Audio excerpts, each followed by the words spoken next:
Hi and welcome to another episode of Adventures in Local Marketing. I'm Christian Bannister, Head of Marketing at BrightLocal. My guest today is Ben Fisher, co-founder of Steady Demand. At the beginning of the episode, Ben will explain more about what Steady Demand does. The reason I was so excited about getting Ben on the podcast is because he's one of only 2 Google My Business Platinum Product Experts. So there's very few people who know more about Google My Business than Ben. So this was an amazing opportunity to find out what are the basics that you have to get right in Google My Business. What are the ongoing activities that every marketer should be performing? And what are Ben's top tips to give you a competitive advantage? We also dive into Ben's backstory in SEO, which dates back to 1994. Now that's 4 years before Google was even founded. So it's fair to say online marketing was very different back then, but there's still some lessons you can take away and apply today. So let's jump right into my conversation with Ben.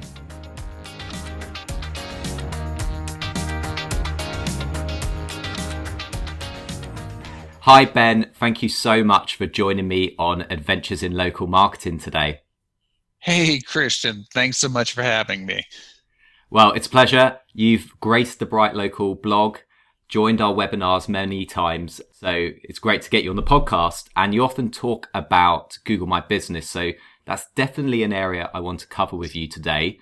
But I actually wanted to kick off learning more about you and your business, Steady Demand. So tell me, what does Steady Demand do and who are your customers? Absolutely. Yeah, speaking of the blog, I think last year, 2 of my blog posts made like the top 10 list or something like that for BrightLocal. So always fun writing and participating and working with you guys. As far as Steady Demand goes and what we are and what we do is we do primarily focus, of course, on Google My Business. Being a platinum, Google My Business product expert gives us a lot of insight, of course, into what goes on with Google My Business, and also how to help our clients most effectively. So the individual types of services that we offer is we do your standard Google My Business kind of management types of services with everything from answering reviews to writing GMB posts.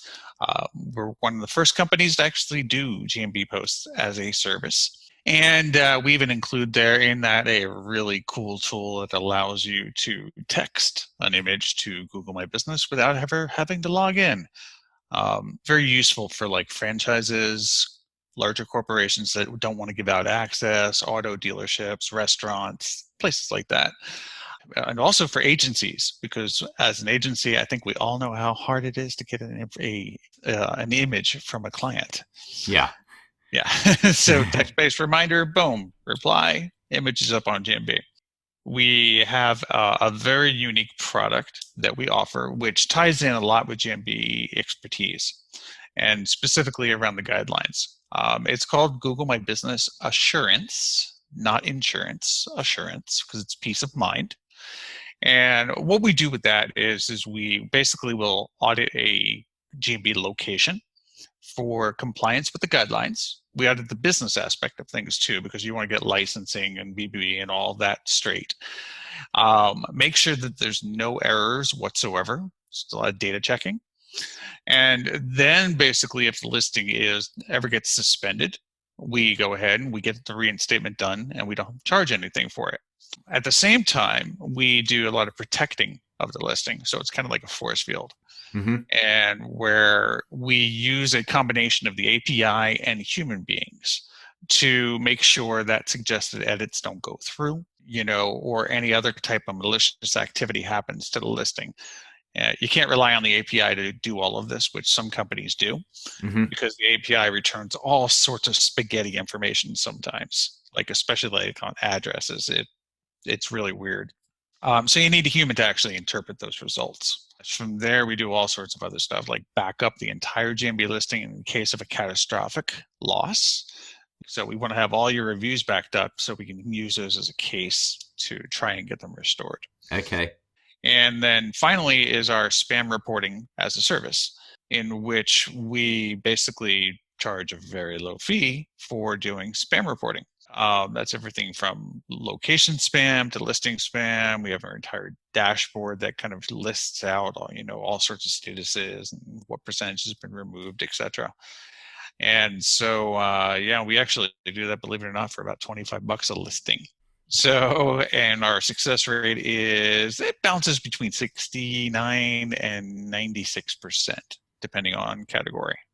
Okay, nice. So would you say those are very high percentages based on, what other people might see? Considering the average person sees around 10% if they're lucky. Wow, yeah. Over 9 times as many in some instances. Yes, exactly. And we've just, I say that it's because of the people on our team. We do, I think it's between a 6 to 10 point inspection on every listing that we look at, basically, and make sure that it's completely out of compliance, and then we submit it in a very certain way to Google and take care of it through other types of methods too. So there's a lot of reasons why we have such a high success rate. So we did a survey to our audience early in the year, and spam fighting, it wasn't something that a lot of people are out there doing, and one of the main reasons was this kind of lack of confidence that they will actually get removed. So is it the fact that it's not that Google isn't paying attention and hasn't got any interest in removing spam? Is it the fact that they're just not building a strong enough case and not getting that evidence to help it get removed?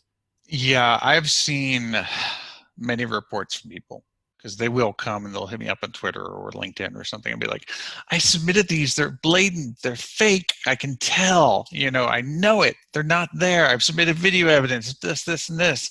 And I look at how they format the reports, and it's gobbledygook. It's like you got cells with images pasted in, or they just basically say this is fake, and that's their reason. Yeah. Right. What most people don't understand is that the redressal form actually goes to a human team. It's not algorithmic. It's not machine learning. That's what suggest and edit is. So it actually goes through human moderation, and they take action on them very quickly if you format things the right way and you present things the right way. Just to understand that a human being is actually looking at these things. It's like if I give you a report that looks like a bowl of spaghetti and you can't understand it, what are you going to be able to do with it, right? So don't submit spaghetti through the redressal form. That's all there is to it. No, but seriously, it's understanding what the team is actually looking for and then submitting it in the proper type of format. Those two things are key. And I can tell you this, because I hear this all the time, is that, oh, well, Google's not acting on my redressal form because of COVID, right? That's not true. We've been using the redressal form since during COVID up till, of course, this very day, and that most of their actions are actually happening within the first 2 weeks. If you don't have action within the first 2 weeks, you're probably not going to get any action because they're not actioning on your report. Okay, so the chances are there's probably a lot of people who've given up now because they didn't see success. But the advice would be just go and look at what they actually asked for, right? And make sure you're documenting it in a way that a human will appreciate. That's exactly right. To your point, people they get frustrated. Some of them want to do the join the herd mentality. And if you can't beat them, join them. Bad idea. Very bad for the long-term effect on your business. And a lot of people also think that, suggesting an edit is the only way to fight spam too, which, as we know, again, the redressal form is so much more powerful. Yeah. And redressal form can be used for anything except for reviews. Steady Demand. It's been going for around 7 years now. Is that right? Yeah, a little bit north of 7 years. Okay, brilliant. What were you doing before? I know that you have over 20 years of experience in online marketing. So what are some of the things that you were up to before you started Steady Demand? Yeah, I started my history back in 1994, actually. Accidentally turned from a web design company into a internet marketing company almost overnight. Computer networking company to an internet marketing company overnight. But what I was doing directly before Steady Demand was I had an agency, and it was called TechPad Agency. And we were in one very, very specific niche, the web hosting industry. Early on, that company started that in, I think it was 2001.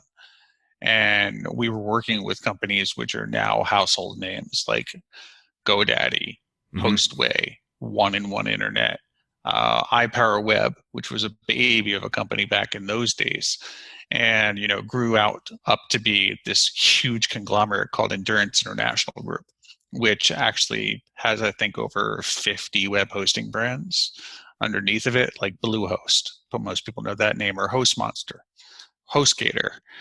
These were all my clients, and I was doing enterprise SEO for them. I was also training their staff on SEO. I mean, we were basically doing everything. It's like, you name it. It's like link building, pay-per-click, on-page SEO, social media, full service marketing agency. And heck, we even did branding actually for trade shows. So back in 94, what were the main sorts of things that were possible within SEO? Gosh, back in 94. So 94, everything was actually all about marketing, right? It had nothing to do with quote unquote, you can't see this obviously, but big quotes. Yeah. It had nothing to do with SEO. That wasn't even a terminology back in that time. It was more like, hey, there's this internet World Wide Web thing going on. It's really cool, and you can make dancing bananas and all sorts of stuff, and blinking text. No, just kidding. But basically, it's like my first project had to do with doing online mortgage personal credit reports for this company called AAA Credit. And they had this great idea of, hey, what if we connected with the 3 credit bureaus in the United States, and we were able to deliver to somebody through the internet their credit report? Well, sounds like a great idea, right? And on paper, it sounds like it should be pretty easy, but it's not. I mean, obviously, because you're dealing with people's information, very sensitive information. Mm-hmm. And so had to tangle with the credit bureaus and explain to them in a technical way how we were going to do this and how we were going to do it securely. Well, it basically, at the end of the day, it involved a room full of a lot of Windows servers and an old school modem bank. Without getting into the details, it's like we had to integrate new technology with some old technology and do it in such a way that was okay for the credit bureaus and also protected consumers' information. That was like a $60,000 project back in those days. As soon as we launched, the client made their money back in 3 months, I think it was, 3 or 6 months. Wow. Then they opened up their mouth and they told everybody about the success.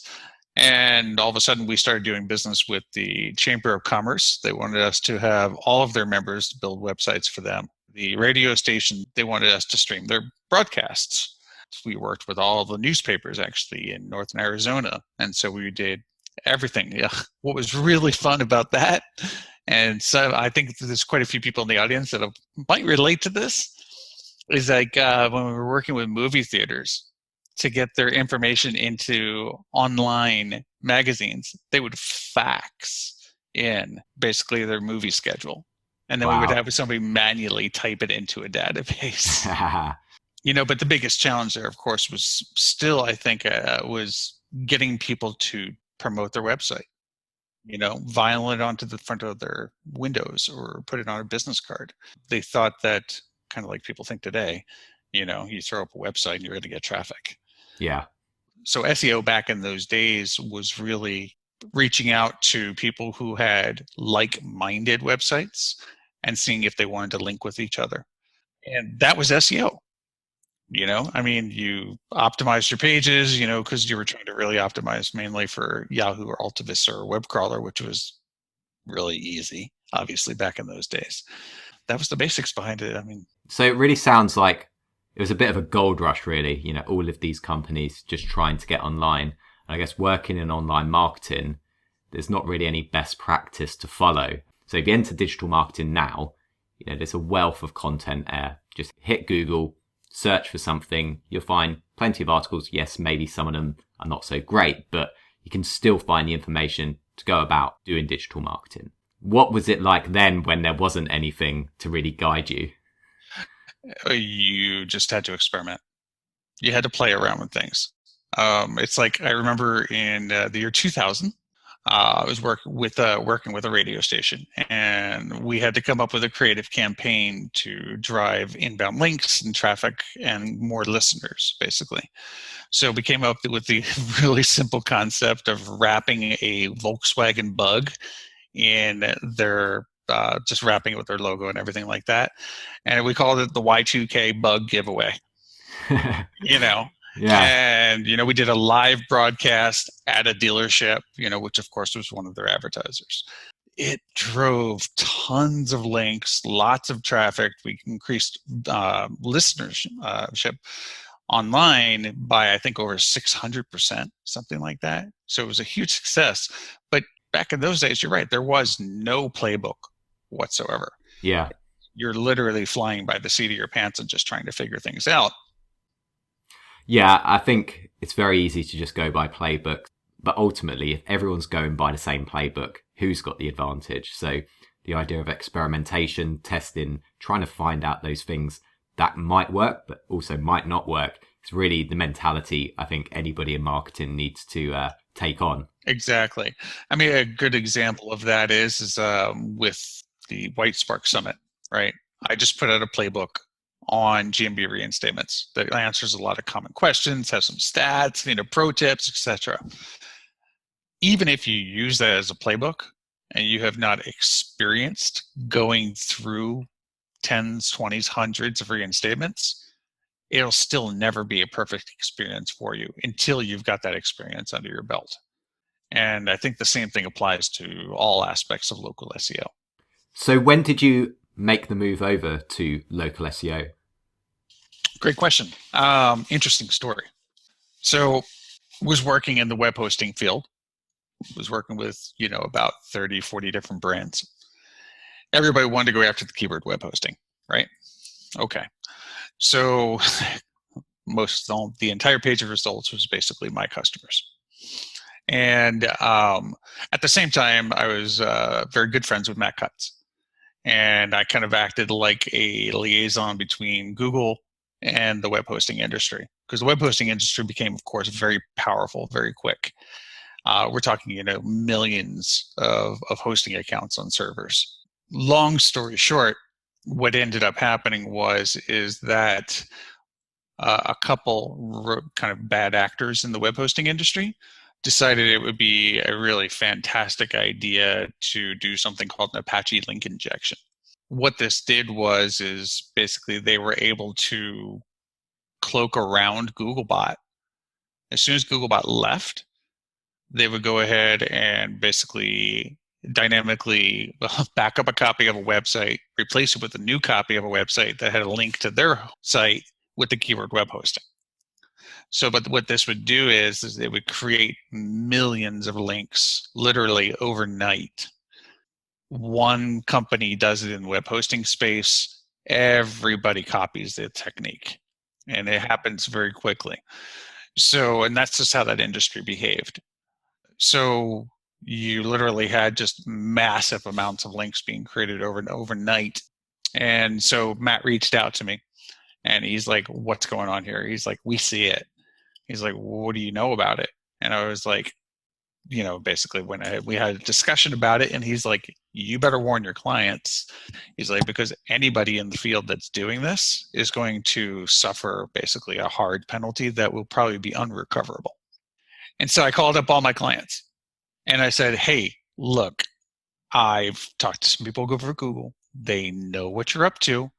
I told you should not even think about doing something like this. And you have now you're on the radar. What are you going to do? Are you going to stop or not? And they were like, no, everybody else is doing it. Why should we stop? And I was like, okay, well then I can't have you as a client. So basically I had to end up firing my entire customer base. Wow. What can you do? It's like, it's either you do things the ethical way or you don't. And I chose to go the ethical route. And I told a couple choice customers, like, if you get into a really, really, really bad stop because you're stopping this activity, then give me a call. And a couple of years later, they ended up getting manual penalties, and that was kind of interesting trying to getting them out of those manual penalties. So do you know whether many of those companies doing it hit it on the head straight away, or did they all just keep doing the bad tactics, leading that charge until the shit hit the fan effectively? Yeah, the shit did hit the fan. Quite a few of them actually got hit and taken down for quite a long time. Yeah. But unfortunately, because of multiple factors, they were able to, well, not unfortunately, really, they were able to get back in. Let's just say they had a lot of spending power, a lot. Okay. But to answer your question as to how I got in the local SEO game, right? So back in the 90s, obviously, everything I was doing was local. Fast forward to now 2010, I stopped doing enterprise. I took a break, decided to go back into online publishing for a little while. And then somebody that I was partnered with in there, and we started talking, and I don't want to belabor this too much, but I saw Google Plus come around, right? And it intrigued me immediately because I had always been into social media in one way or another. And then I looked at it and I was like, oh, wait, it's a Google property. Okay, semantic search. That's another thing that I'm very much involved with, along with machine learning. And I started to think about how that could affect SEO. And in the early days, and even to the mid to long days, it actually really worked because you were able to teach Google a lot about an entity just by inputting data into Google Plus. We all know, obviously, G Plus failed at the end of the day for many different reasons. But during that time period, what ended up happening is we would end up getting a lot of clients who had a local GMB listing because it was tied to Google Plus, right? So we had a local listing to deal with. Mm-hmm. And this is where the interesting story comes into play. I had a gun shop out of Sacramento. And they had basically been removed completely from Google Maps. So basically what a suspension is what occurred. Mm-hmm.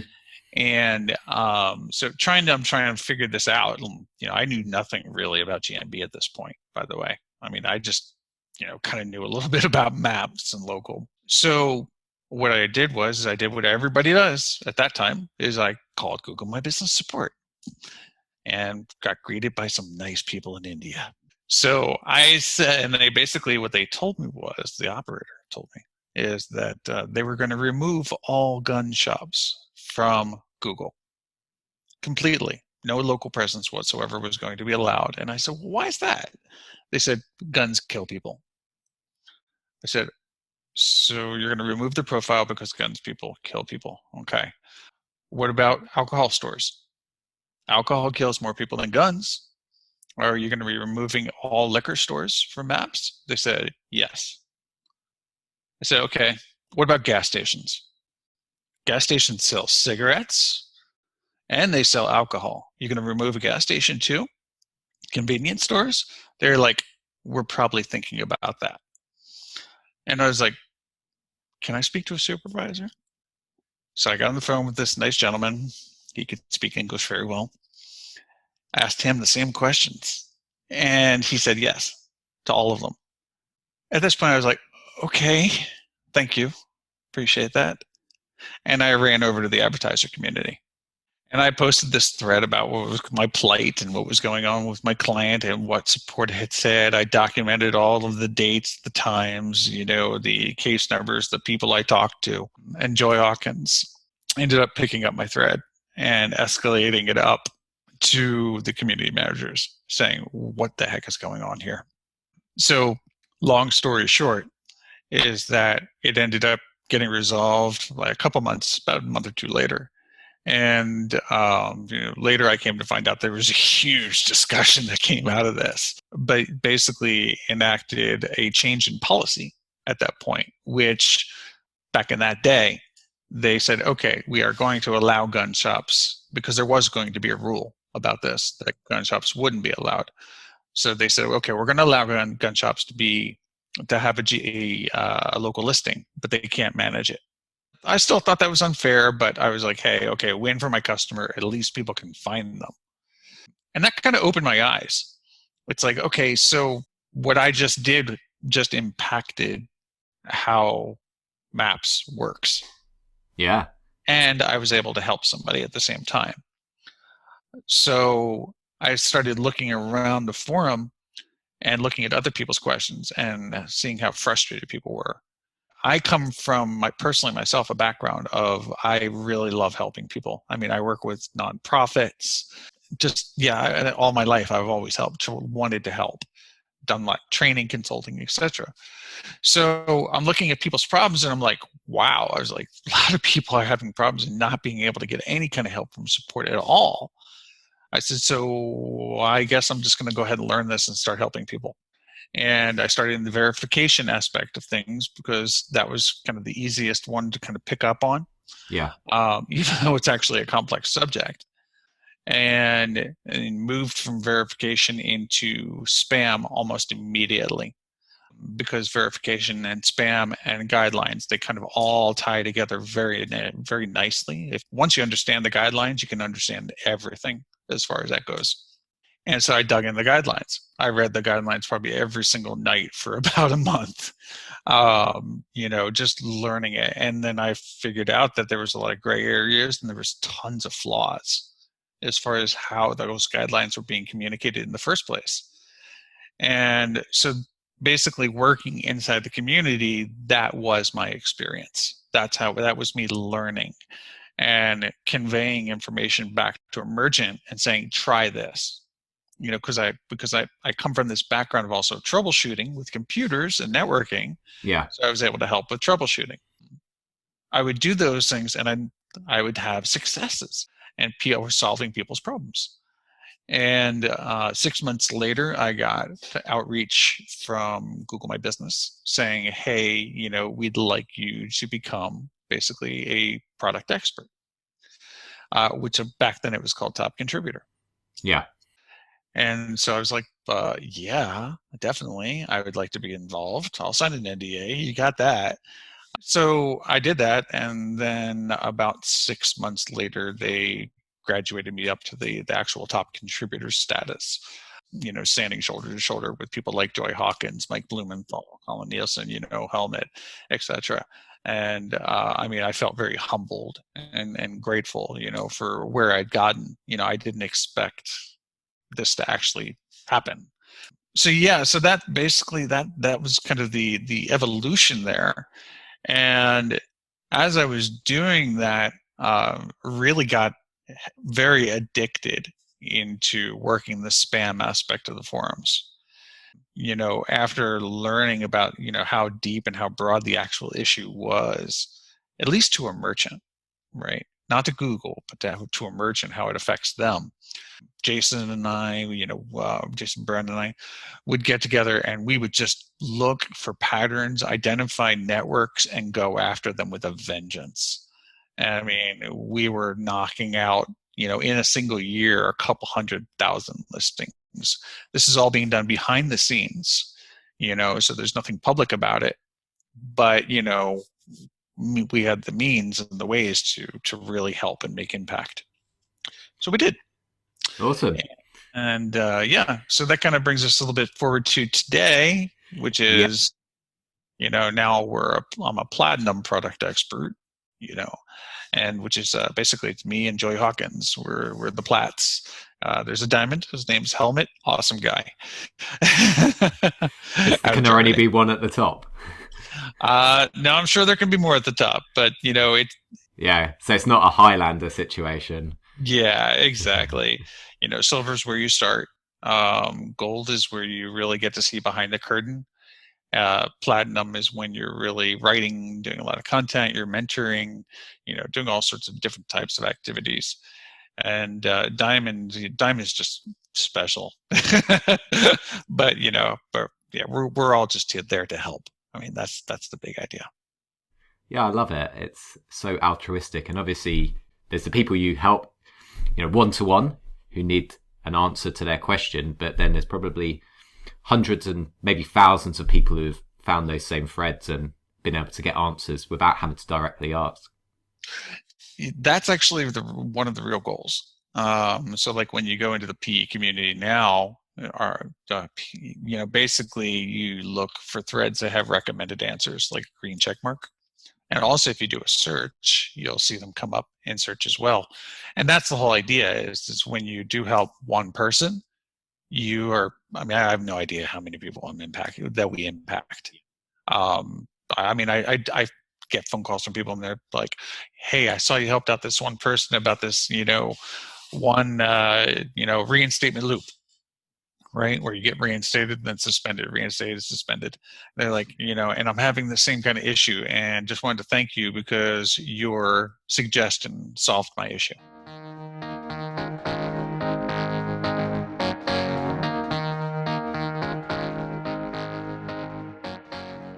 We fast forwarded to today, and there's been a couple of things in local SEO that are quite big news. I'm going to start with the most recent, which is the launch of the 2020 version of the local search rankings factor study, of which you were a participant. Yeah. So Darren Shaw of White Spark announced it as time of recording yesterday. It hasn't been published on the web just yet, but maybe when this episode's going out, you can track it down. So we're not going to dive into everything that was revealed in the study, but this is the first one since 2018.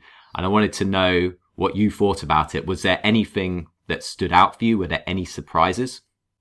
There were no surprises. Okay. I will say that because a lot of my input into the survey this year was a lot how it was last year. Yeah. Last year, my biggest things is that the things that I said is that GMB is the most important when it comes to local SEO.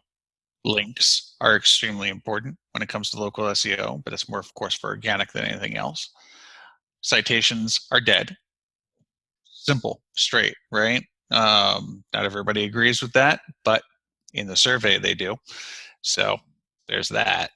And that spam fighting was the easiest win for local SEO. All of these things were basically still true in the survey this year, based on what Darren collected as far as results go. And so I don't really think anything has changed as far as that goes.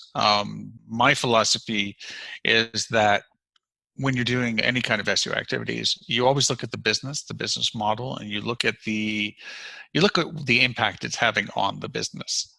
You don't look at the SEO effect. So it's like ranking number one, for this keyword, right? Plumbing or plumber may or may not actually help you. It's like, does it actually drive you business?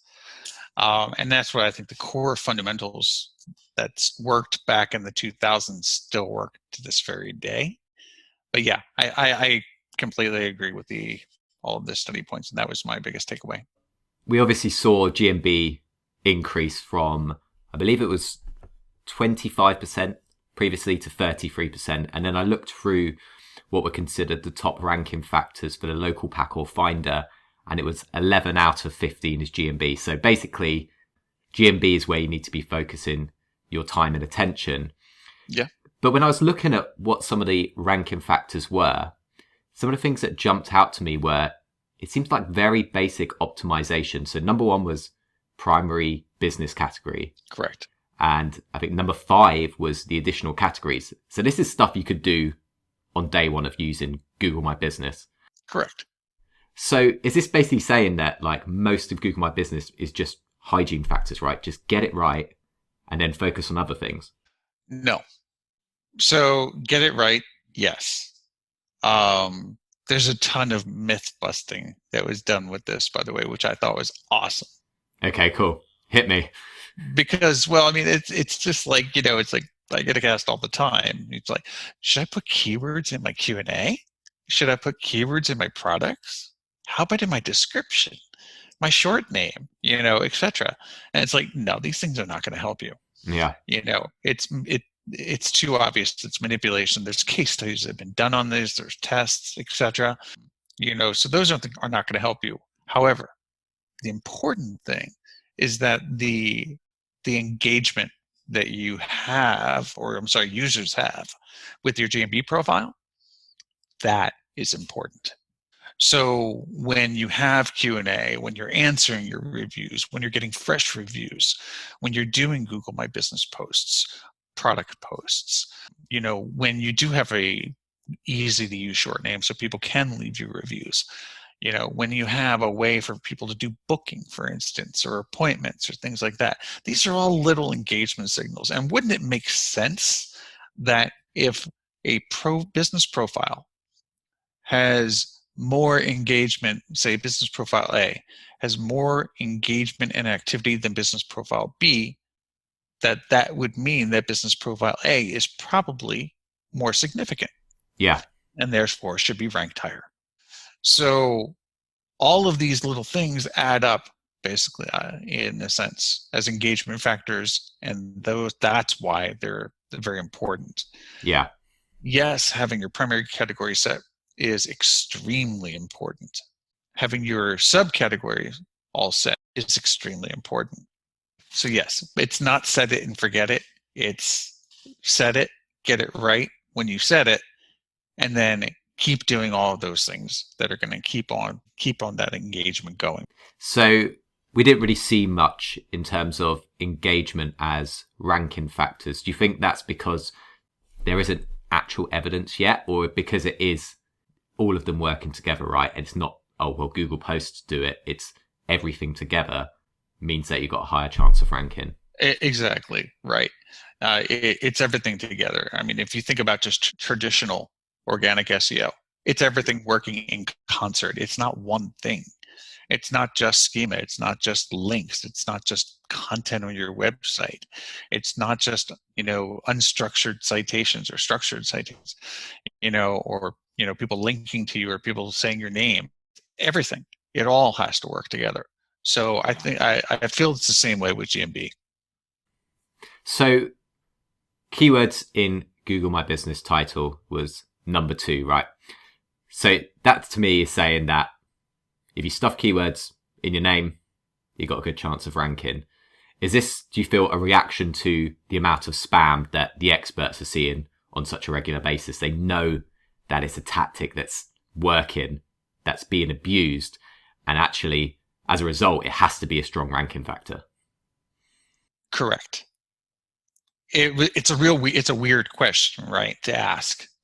Does putting keywords in your business title help your ranking?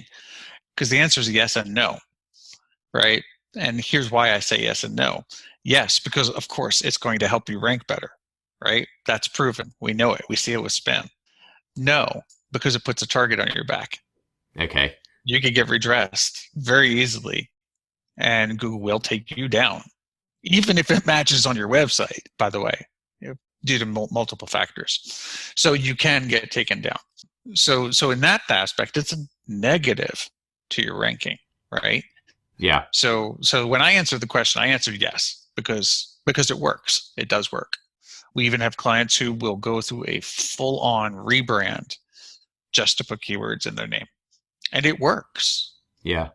The same way as I'm sure what you're going to bring up next, which is proximity, as moving from, say outside of the city limits to inside the city limits. That impacts your ranking as well. So businesses actually do this, right? They're moving just to take advantage of search proximity. 100%. So a little trick that you can do is for instance, just take your favorite client that's not ranking well, bookmark them on Google Maps, and then search for the name of the city without the zip code. And what you'll see is little lines will be drawn on the map, right? And that's the actual city boundaries as defined by Google. And they change every election cycle, by the way. But anyway, at least in the United States. And if your favorite for your client is not inside that boundary, their chances of ranking inside of that city are very, very low, depending on density and competition, obviously. So we have seen where somebody was literally, I joke you not, 2 blocks away from the boundary, and they would not rank within the city. We moved them in by literally a couple blocks, and they physically moved everything. And now all of a sudden, bam, they're number 1. Wow. And how much do you think that was able to transform their business then, just like being number 1? In that case, they increased their business by over 300%. Wow. Yeah. And it stayed consistent. So it was more than worth it. It was a business. Just, I look at these types of tactics always as a business decision. Yes. So if you're going to earn more than it's going to cost you to do it, do it. Yeah, definitely. It still must feel like a bit of a risk, right? Because how can you be guaranteed that number one is achievable?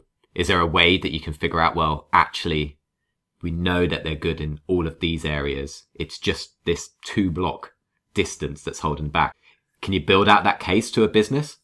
So the way that I frame that is, and this depends on city, right? Because it's like, you're never going to do this in San Diego. You're never going to do this in like downtown LA. But what I'll say is very simple, is that if you want to try it, lease a space that'll give you a month-to-month lease. Yeah. Not a Regis, obviously. Or do a cohabitation, which means basically hooking up with another business and getting a dedicated space. And then open up a GMB listing and see what happens. Do it for 3 to 6 months. Test it. Use UTM tracking parameters. Use a dedicated call tracking phone number, and basically see if it has an impact on your business or not. And if the answer comes down to it after a couple months that, yeah, this is working, you take your old location, you want to merge it into that and basically move. Yeah. There might be some listeners now going online looking for open office space, some of their clients or their own business. But it's a really interesting story, and something that I didn't even know that was possible, to be honest. Last thing on the ranking factors.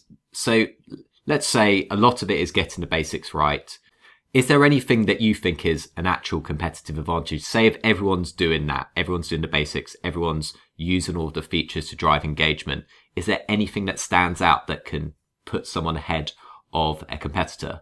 Spam fighting. Hands down. I said it last year, I'll say it again. It is the easiest win in local SEO. The number of spam networks out there right now is back again at an all-time high. So we see this cycle every 3 to 6 months, I guess you could say. So right now, it's like, if you say look for garage door repair, a lot of people know I'm in the big in the garage door industry, right? So I like that a lot. Anyway, but if you do that, you're going to see tons of spam when it comes to garage door repair. PI, personal injury, back again with a vengeance. I find it funny, but tree pruning. Really? Oh yeah, it's amazingly funny. It's like, actually, I think it's hilarious, because I never knew that tree pruning was actually such a great lead generation business, but I guess it is. You can kind of go on and on and on with this, right? Because it affects so many categories. The other aspect of this too is that a lot of these people who are creating these lead gen fake listings are now starting to use categories which were never touched before. So what's the best thing that you can do? The best thing you can do is get rid of the spam that's being created. I mean, I have a garage door client that's out of Dallas-Fort Worth, which is the home of one of the biggest spammers in the garage door industry. And so they're buried. I mean, literally, you're talking, sometimes they'll get 1,000 new listings just in a week to cover the entire area, and they'll hit the suburbs and the city. So my client, what we'll do is we'll go ahead and we'll do a cleanup on that. And the cleanup usually will take about 2 to 4 weeks, depending. And so as soon as we do a clean out, their business will increase by between 400% and 600%. Which more than makes up for the loss that they had. So they have to spend some decent capital, of course, to get the spam cleaned up in the first place. Yeah. But the dividends that they reap is huge. Going back to a question that you asked earlier, is why people don't do spam fighting as much, the clients usually, and the agencies as well, feel that it's whack-a-mole, right? You knock out 10 come back. You change somebody's keywords in their name, the keywords come back. And that is very true, by the way. It is whack-a-mole. However, every piece of information that's submitted to Google, whether it's done through redressal or suggest and edit, does train the algorithms. It's just that spammers, like they've always been, are a step ahead of Google. So it was true back in the 2000s, early 2000s. It's still true to this very day. But this information does help. And it does help Google. It does help them tweak the algorithms, which is why we see a lot of account level suspension sweeps that are going on right now, for instance. Or we just see sweeps in entire categories where lots of people are getting suspended. This is because we're helping train the algorithm. So it pays off in the end. Maybe a network effect where the more you're doing it, the smarter the algorithm's getting. Oh, yeah, absolutely.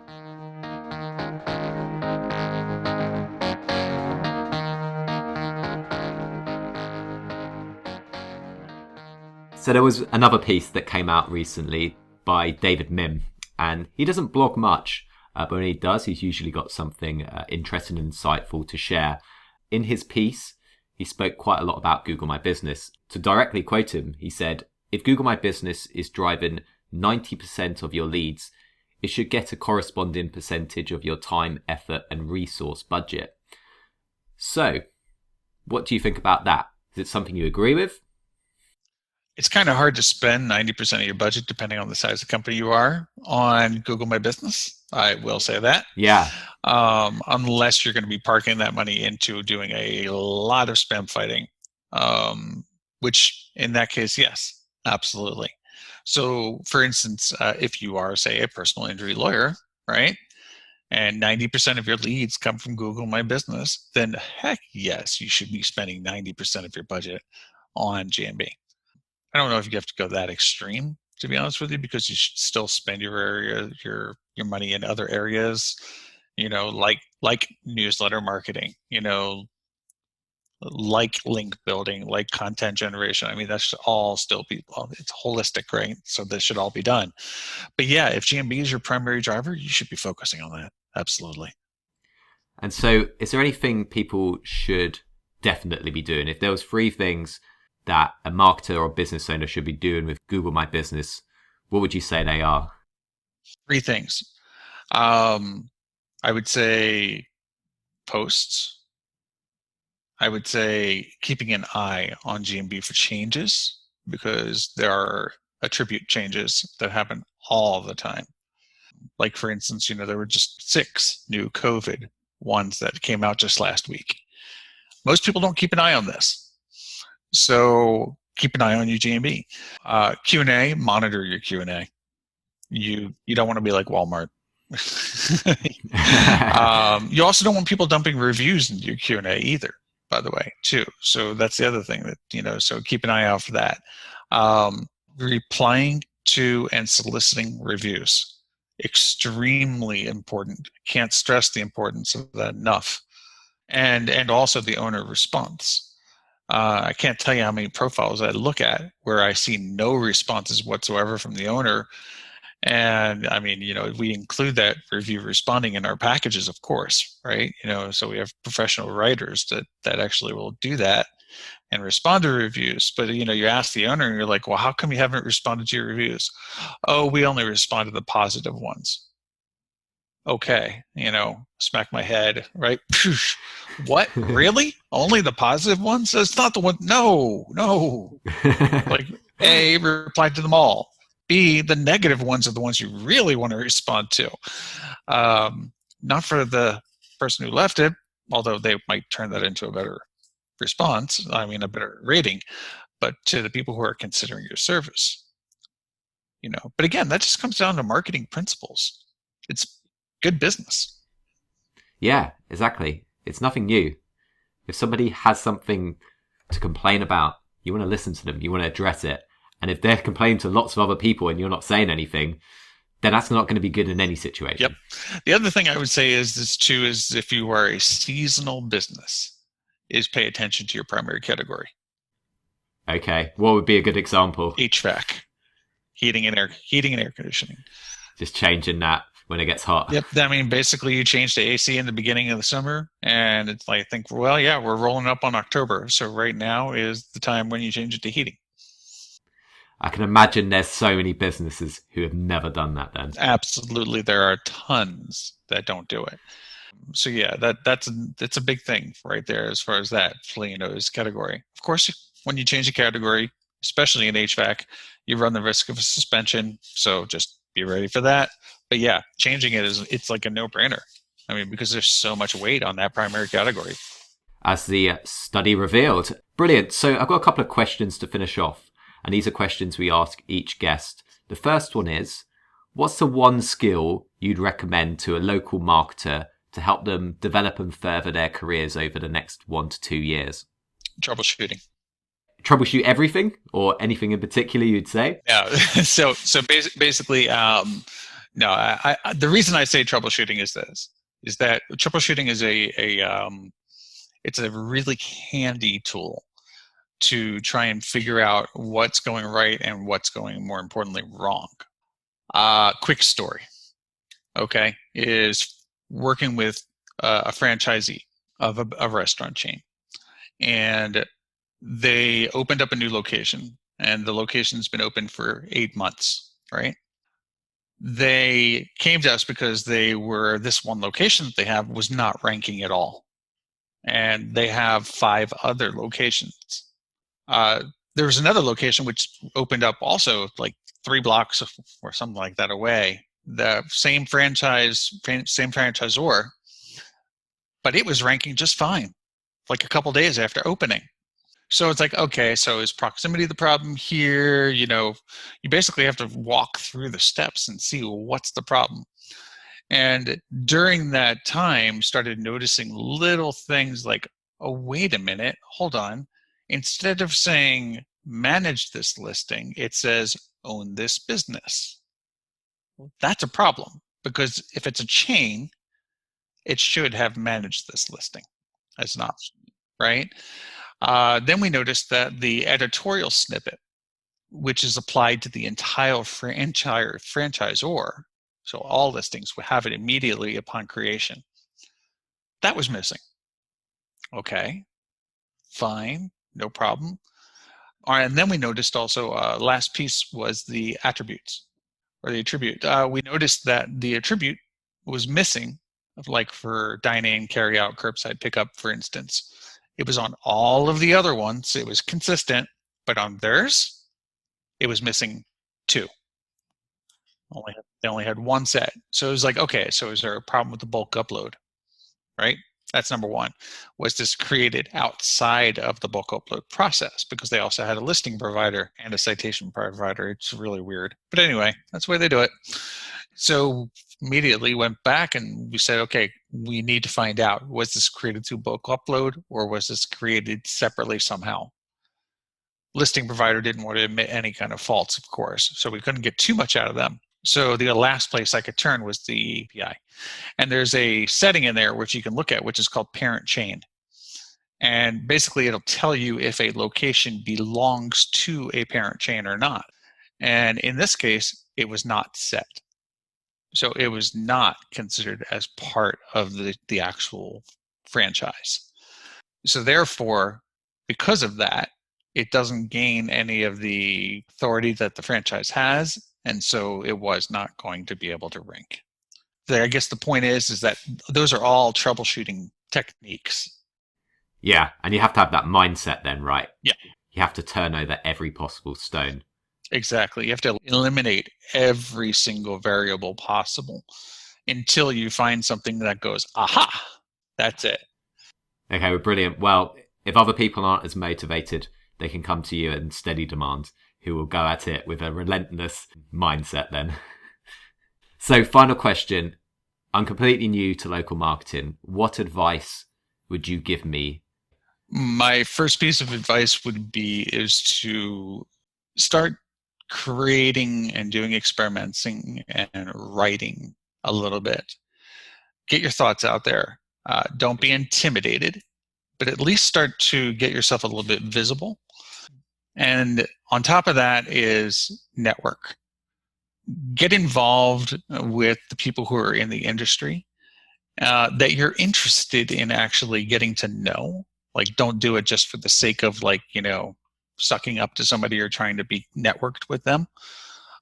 You know, keep track of them on Twitter and actually engage with them if you're interested, obviously.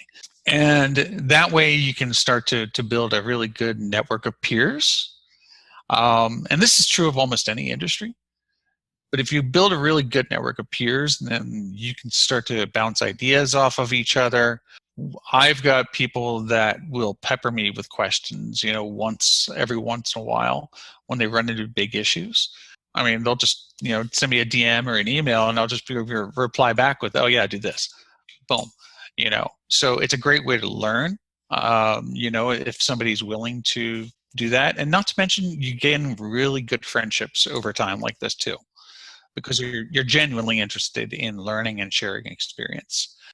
Find your niche, become really good at it, and then share your wealth and share your knowledge with other people. The more you teach others, the more you learn. Brilliant. So not just a lesson for how you get ahead in marketing, but I think a lesson for life in general. Yeah, absolutely. It's just like learning from failure, right? Yeah. Yeah, definitely do that. Okay, brilliant. I'm going to leave it there. Thank you so much, Ben. It was a really great conversation. I felt I've learned a whole lot about Google My Business that I didn't know before, and I'm sure our listeners have too. Absolutely. Thanks, Christian, for having me. I really appreciate it, man. Thanks again to Ben for sharing his expertise on this episode. Now, on this episode, we talked about the Local Search Ranking Factors Survey.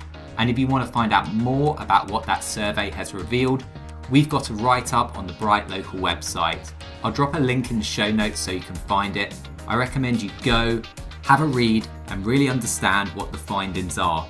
This is going to be key to local SEO success in 2020 and beyond. Thanks for listening. I'll catch you again very soon.